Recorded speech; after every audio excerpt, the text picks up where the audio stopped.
Shalom, très cher bien-aimé, que la grâce et la paix de notre Seigneur Jésus-Christ, l'amour de Dieu et la communication du Saint-Esprit soient avec tout un chacun dans le nom du Père, du Fils et du Saint-Esprit. Je veux juste prier et entrer dans notre thème de ne laisse personne voler ta joie. Prions. Je veux te donner toute la gloire, Seigneur. Merci pour ton amour et ta fidélité. Merci pour tous tes bienfaits. Je veux te bénir. C'est toi qui donnes la joie, tu es la source de la joie, Seigneur.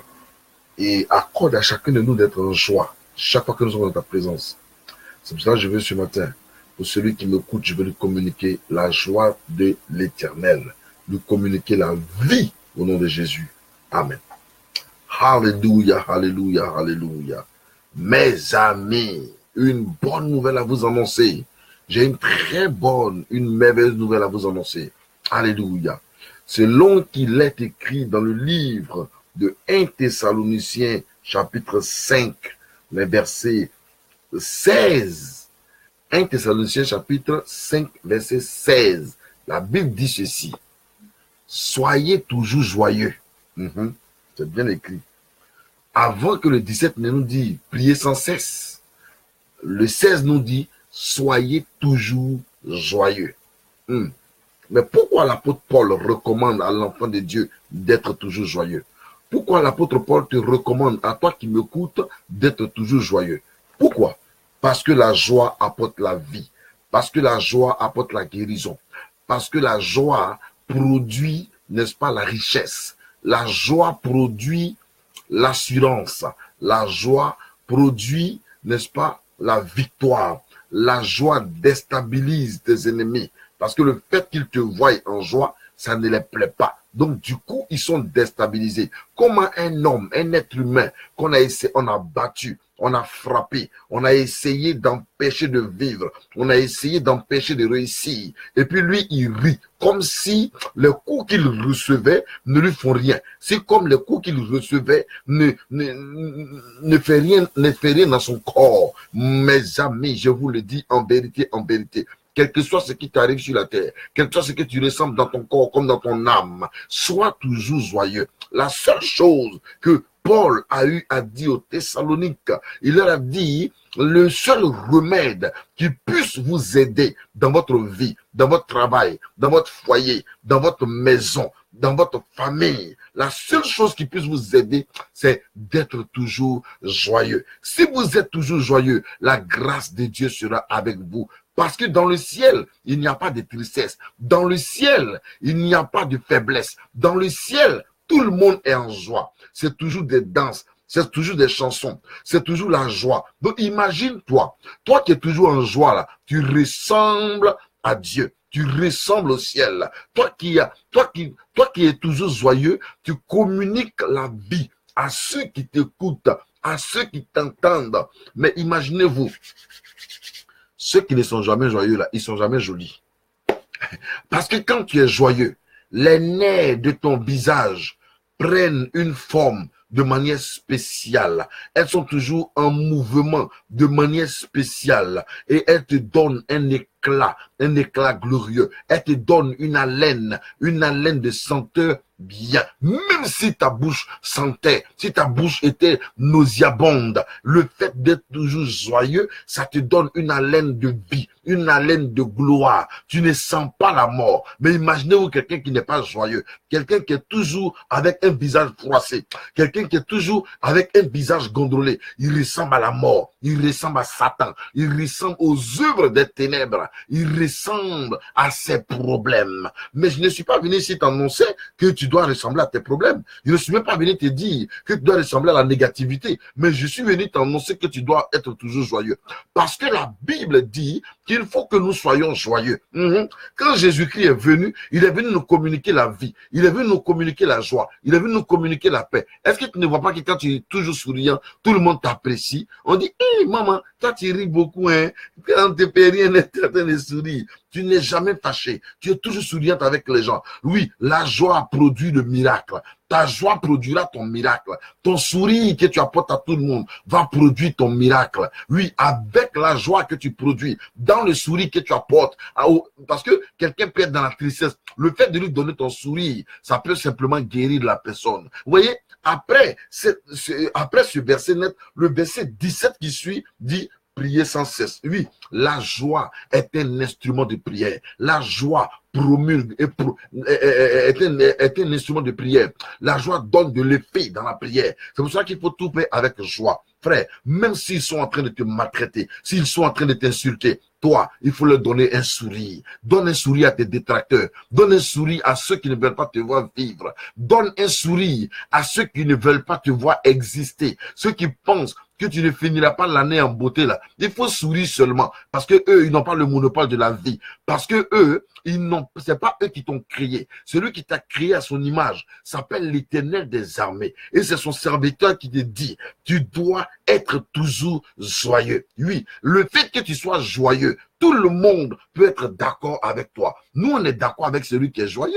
Alléluia. Si ton visage est toujours froissé, comme ton problème froissé, si toi-même tu ressembles comme à la mort, on ne fait rien avec toi. Parce que tu vas communiquer quoi à qui? Tu vas communiquer quoi à qui? Mais nous, enfants de Dieu, ce que nous devons communiquer à ce monde, c'est notre joie, c'est notre paix intérieure, c'est notre vie. Alléluia. La Bible déclare que toute chose concourt au bien de ceux qui aiment Dieu. Qui vous a dit que le chrétien a problème? Le chrétien n'a pas de problème. Il n'a pas de problème dans ce sens que toute situation qui lui arrive, pour lui, il rend gloire à l'Éternel. Et le fait de rendre gloire à l'Éternel pour dire à Dieu, Seigneur, merci parce qu'aujourd'hui tu as permis que je ne mange pas. Est-ce que vous savez que si ce n'est pas l'Éternel qui est derrière le fait que tu ne manges pas, lui, il va ordonner à ses anges de t'accorder la vie automatiquement, de t'accorder restauration. Au nom de Jésus-Christ de Nazareth. Oui, je suis venu cet après-midi pour te dire que tu dois être toujours joyeux. La joie procure la paix, la joie procure la bénignité, la joie procure l'espoir. Un homme qui est toujours joyeux, n'est-ce pas, dégage de l'énergie positive, dégage de l'énergie de miracle. Alléluia. Même quand on n'a pas envie de donner à quelqu'un, à lui, on a envie de donner. Alléluia. Parce qu'il est toujours joyeux. Même quand on n'a pas envie de respecter quelqu'un, lui, on a envie de le respecter. Parce qu'il respecte même le plus petit. Pourquoi ton visage est toujours serré? Ton visage est serré par rapport à quoi? Parce que tu n'as pas mangé? Parce qu'on t'a pas donné ton argent? Parce que, regarde, à force de penser, tu vas te faire péter un câble là. Tu vas te donner aujourd'hui, vous savez, la maladie qui est derrière, comment on appelle cette maladie là aujourd'hui là? L'AVC. Cette maladie qu'on appelle l'AVC. Aujourd'hui, ce n'est pas seulement le fait de manger, hein. Est-ce que vous savez que simplement le fait de beaucoup penser, ça produit l'AVC et ça peut te tuer. La force de penser. Laisse Dieu penser pour toi. La gloire et la grâce de Dieu seront avec toi. Oui, garde le sourire devant tes ennemis. Garde le sourire devant la pauvreté. Garde le sourire devant la faim. Garde le sourire devant ceux qui en veulent à ta vie. Garde le sourire devant les policiers qui te traquent. Garde le sourire devant la situation. Même si la chicotte retentit dans ton dos, toi, il faut leur donner le sourire. Alléluia. Hey, ceux qui veulent te tuer, garde le sourire.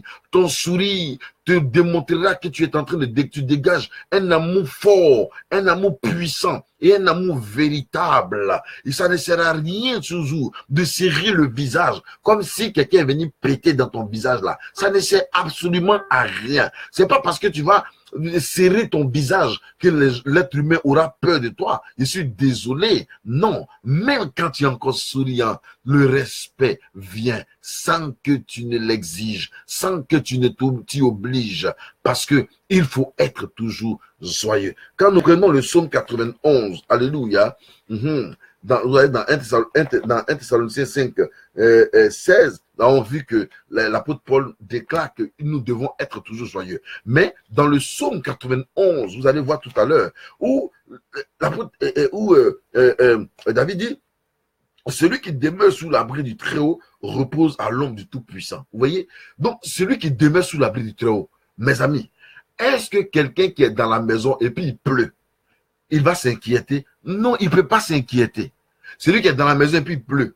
Pendant qu'il y a des gens qui sont dehors, qui sont en train d'être chicotés par la pluie. Lui qui est dans la maison va se moquer de ceux qui sont dehors parce que la pluie est en train d'être chicotée. Vous savez pourquoi? Parce que lui, il est déjà sous un abri. Alléluia. L'enfant de Dieu est sous un abri. Il dit, celui qui demeure sous l'abri du Très-Haut repose à l'ombre du Tout-Puissant. Ça veut dire quoi? Ça veut dire que l'enfant de Dieu que nous sommes sous un abri. Et le fait d'être sous l'abri qu'on appelle le Très-Haut, le Tout-Puissant, l'Alpha, l'Oméga, le Prince de paix, le Jéhovah Jireh, le Jéhovah Shikenu, le celui qui est, qui était et qui vient. Oui, du Dieu Tout-Puissant, du Dieu créateur, du ciel et de la terre. Le fait que nous sommes sous son couvert, sous son abri, alléluia, ça veut dire que nous reposons à son ombre. Ça veut dire que nous avons la sécurité. Donc, ça veut dire simplement que nous sommes joyeux. Nous avons la paix. Celui qui est sous l'abri du Très-Haut a la paix. Il a la joie. Il est tranquille dans son esprit. Quelle que soit la situation qui se lève contre lui, il n'a pas peur.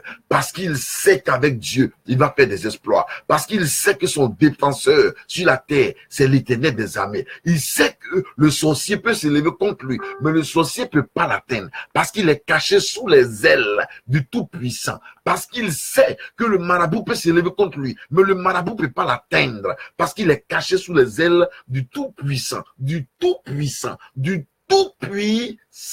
Alléluia. Je voudrais que tu saches que Dieu est une force puissante, plus puissante que toutes les forces qui peuvent être sur la terre. Mais pendant que Dieu est ta force, il faut avoir l'assurance d'abord que tu es avec lui. Alléluia. Il faut avoir l'assurance que tu es assis sous son abri. Alléluia. C'est là que tu verras la toute-puissance de Dieu, la force du Tout-Puissant, n'est-ce pas, te garder, te protéger, n'est-ce pas, tu verras la main de Dieu sur ta vie de telle sorte que même si les sorciers en cette fin d'année lancent leurs flèches contre toi, leur flèche va se heurter à la gloire de Dieu et ça va se retourner contre eux-mêmes. Au nom de Jésus-Christ de Nazareth, même s'ils lancent une bombe contre toi, la bombe ne pourra jamais exploser sur ta vie. Il dit, toutes les planifications de la sorcellerie qu'ils ont fait sur ta vie, les planifications de la franc-maçonnerie qui s'élèvent contre toi, ne pourront jamais t'atteindre, ne pourront jamais t'atteindre tant que tu es sous l'abri du Très-Haut, tant que tu es sous les ailes du Seigneur. S'il lance la mort contre toi, c'est très intéressant. Parce que la mort se transformera en vie. Alléluia. Parce que Jésus a vaincu la mort. Parce que les œuvres de la mort ont été dévoilées à la croix du Calvaire. La mort n'a plus de pouvoir. La mort n'a plus de pouvoir sur l'enfant de Dieu. La mort n'a plus de pouvoir sur ta vie. La mort n'a plus de pouvoir sur ton existence.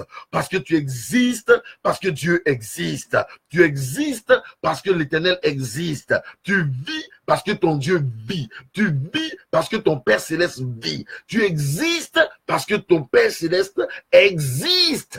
Alléluia. Tu n'es pas à la merci des démons. Tu n'es pas à la merci des sorciers. Tu n'es même pas à la merci de l'heure parce que l'heure appartient à l'Éternel. Le temps appartient à l'Éternel. Regarde, même si depuis longtemps tu te trouves malade, demeure tranquille, parce que la maladie que tu vis là, c'est pour que le nom du Seigneur soit glorifié, c'est pour que Jésus-Christ soit glorifié, c'est pour que Christ soit glorifié.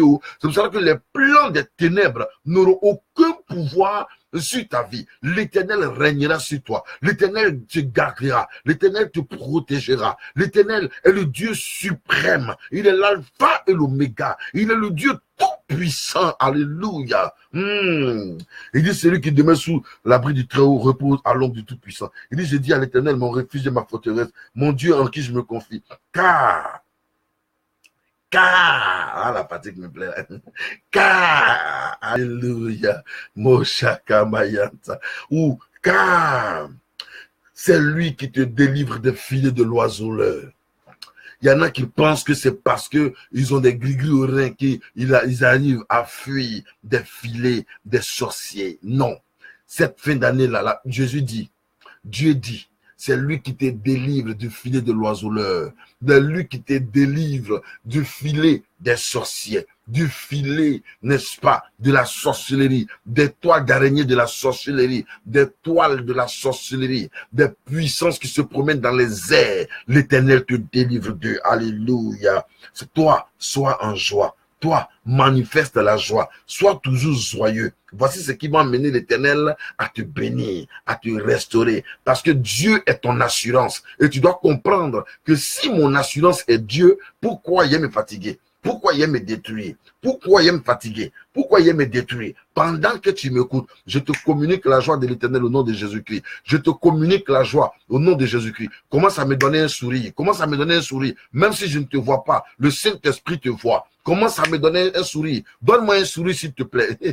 Donne-moi un sourire. Souris, bien-aimé, parce que Jésus t'aime. Et la Bible déclare, parce qu'il est avec toi, parce qu'il t'aime, il te délivrera du filet de l'oiseleur, il te délivrera de la peste et de ses ravages. On dit, il y a une peste qui est arrivée, Dieu te délivrera de cette peste-là. Alléluia. Il dit, car c'est lui, alléluia, il te couvrira de ses plumes et tu trouveras un refuge sous ses ailes.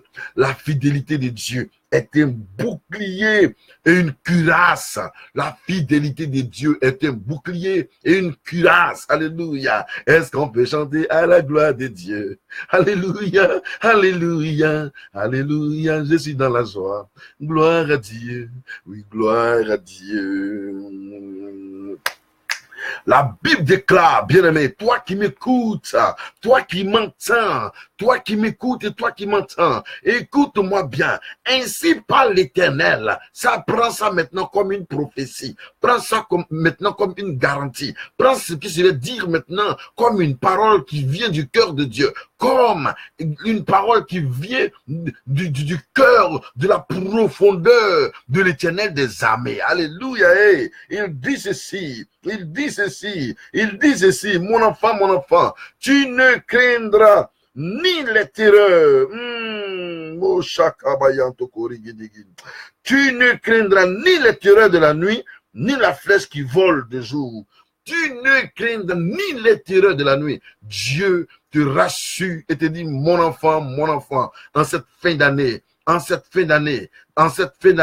ne crains pas les terreurs de la nuit. Si tu veux promène-toi la nuit, il n'y a rien. Il n'y a aucune terreur qui ne puisse t'atteindre parce que tu ne dois pas les craindre. Il dit, tu ne craindras ni les terreurs de la nuit. Donc, tu ne dois même pas craindre les terreurs de la nuit. Il dit, ni la peste qui vole le jour, ni la peste qui vole le jour. Alléluia. Ni la flèche qui vole de jour. Alléluia. Donc, les flèches qui volent chaque jour, les flèches de l'ennemi qui volent là, ne pourront jamais t'atteindre parce que tu appartiens à l'Éternel. Ça ne pourra jamais t'atteindre parce que tu es un enfant de Dieu, parce que tu es plongé dans le sang de l'agneau, tu es imbibé du sang de l'agneau, de telle sorte que la grâce de Dieu est sur ta vie, de telle sorte que la main de l'Éternel se révèle à toi, de telle sorte que la puissance de Dieu se révèle à toi. Pendant que tu m'entends maintenant, partage cette vidéo. Oui, commente cette vidéo. Dis une parole sur cette vidéo. Parle et l'Éternel sera avec toi. Démontre à l'humanité que tu fais partie de la prophétie de Dieu, que tu fais partie de ceux que Dieu a choisis, que tu fais partie des enfants bien-aimés de Dieu, que tu fais partie de ceux qui relèvent de la génération révoltée, bénie de Dieu, au nom de Jésus-Christ de Nazareth, de ceux dont les yeux sont ouverts, qui ont compris que Satan les a assez volés et qui ont décidé de dire basta, qui ont décidé de dire halte au vol, halte à la souffrance, halte aux œuvres des ténèbres, halte à la maladie, halte aux œuvres mortes, halte aux possessions démoniaques, halte à la souffrance au nom de Jésus-Christ de Nazareth. La Bible continue et Dieu dit ceci. Tu ne craindras tu ne craindras ni la peste qui marche dans les ténèbres, ni la contagion qui frappe en plein midi, enfant de Dieu. On n'a qu'à te dire que les autres se contaminent. Il dit, en fin d'année, là, toi, tu ne craindras aucune contagion. C'est-à-dire, rien ne pourra te contaminer. Si on te dit que l'eau est polluée, l'eau est sale, l'eau a été contaminée, que tu as déjà bu, ne crains pas. la main de l'Éternel sera avec toi pour enlever la pollution, parce que c'est lui qui t'a créé. Il est capable de grandes choses. C'est lui qui peut enlever la pollution de ta vie. C'est pour cela qu'il dit que pour pas craindre la contamination. On n'est qu'à te dire que l'eau est contaminée, puis tu as mangé, que tu as bu. On n'est qu'à te dire que le foutou est contaminé, puis tu as mangé. On n'est qu'à te dire que le riz est contaminé, puis tu as mangé. On n'est qu'à te dire que c'est en train de tuer 1000 personnes. C'est en train de tuer 10 000 personnes. Mais toi, ça ne pourra pas t'atteindre. Toi, ça ne va pas te tuer. Parce que tu n'es pas un enfant ordinaire. Tu es un enfant de Dieu. Tu es un enfant spécial. Tu es l'enfant de l'alpha et l'oméga. Tu es l'enfant du premier et le dernier. Tu es l'enfant du commencement et la fin de toutes choses. Il dit que 1000 tombent à ton côté, 10 000 à ta droite, tu ne seras pas atteint. De tes yeux seulement, tu regarderas et tu verras la rétribution des méchants. Ça veut dire quoi? Ça veut dire que l'enfant de Dieu doit être toujours en joie. Si de mes yeux, je vais seulement regarder la rétribution des méchants, alléluia. Donc moi, qu'est-ce qu'il doit faire? Je vais être toujours joyeux parce que j'ai un papa avec moi. J'ai un père avec moi qui me garde. J'ai un père avec moi qui me protège. J'ai un père avec moi qui pourvoit mes besoins. J'ai un père avec moi qui me console quand je pleure. J'ai un père avec moi qui me guérit quand je suis malade. J'ai un père avec moi qui pourvoit mes besoins quand je n'ai rien. Je sais que je dois compter sur lui. Je sais ce qui compte. C'est pour cela que je dis à mes ennemis, vous avez perdu d'avance. Vous qui vous liguez en ennemi contre moi, vous qui vous levez en ennemi contre moi, vous avez perdu le combat d'avance parce que vous serez foudroyés, vous serez foudroyés, vous serez téchés, vous serez abattus, vous serez renvoyés, vous serez, n'est-ce pas, dans la honte et dans la désolation. Parce que celui qui est avec moi est plus fort que celui qui est dans le monde. Yeah! Il dit, au verset 10, ça verset-là me plaît trop. Il faut apprendre ça par cœur. Psaume 91, verset 10. Psaume 91, verset 10. Je me répète, Psaume 91, verset 10. Yeah! Psaume 91, verset 10. Il dit, aucun malheur ne t'atteindra. Aucun malheur ne t'atteindra. Est-ce que c'est ce que c'est un malheur? Le malheur, c'est le contraire de la bénédiction. C'est-à-dire tout ce qui est mauvais qui doit t'atteindre là.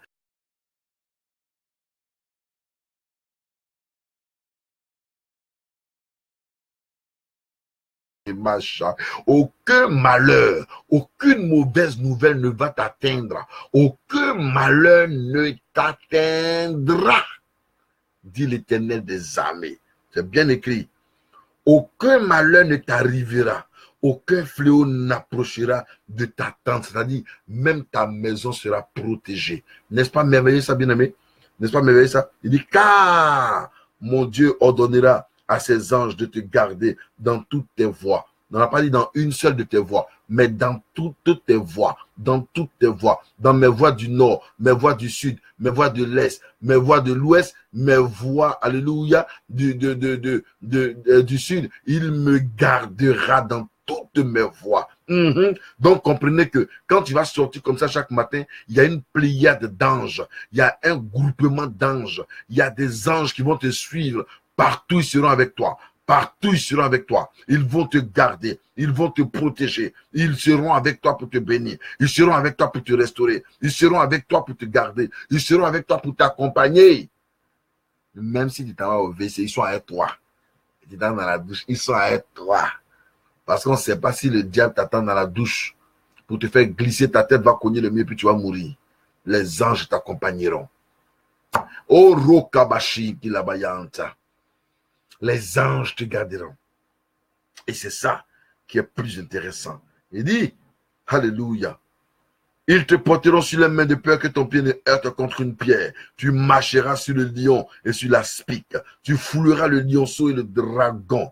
Puisqu'il m'aime, je le délivrerai. Dieu dit, puisque je l'aime, il va me délivrer. Donc, si toi tu es malin, démontre à Dieu que tu l'aimes en lui accordant du respect et en marchant dans ses voies et en le louant, en étant toujours joyeux, comme je te l'ai dit. Donc, l'amour de Dieu te prépare à toutes ces choses que je viens de citer. Alléluia. Dieu dit, puisqu'il m'aime, je le délivrerai, je le protégerai, puisqu'il connaît mon nom. Amen, amen. Le simple fait que j'aime Dieu et que je connais son nom, la Bible déclare qu'il va me délivrer et puis il va me protéger. Oui, je suis là, je n'ai pas bien les gars de corps. Je n'ai pas besoin de garde corps, car l'Éternel est mon garde corps. Je n'ai pas besoin de garde corps, car l'Éternel est mon garde corps. Je n'ai pas besoin de garde corps. L'Éternel est mon garde corps. Oh, ya, ya, ya, ya, l'Éternel est mon ya, ya, eh. Alléluia, eh. Et puis il dit, il m'invoquera. Oh, ça me touche. Il m'invoquera, c'est-à-dire moi, je vais invoquer l'Éternel. Toi, tu vas l'invoquer. Alléluia. Il m'invoquera. Il m'invoquera. Il m'appellera. Dieu dit, nous allons l'invoquer. Il dit, et je lui répondrai.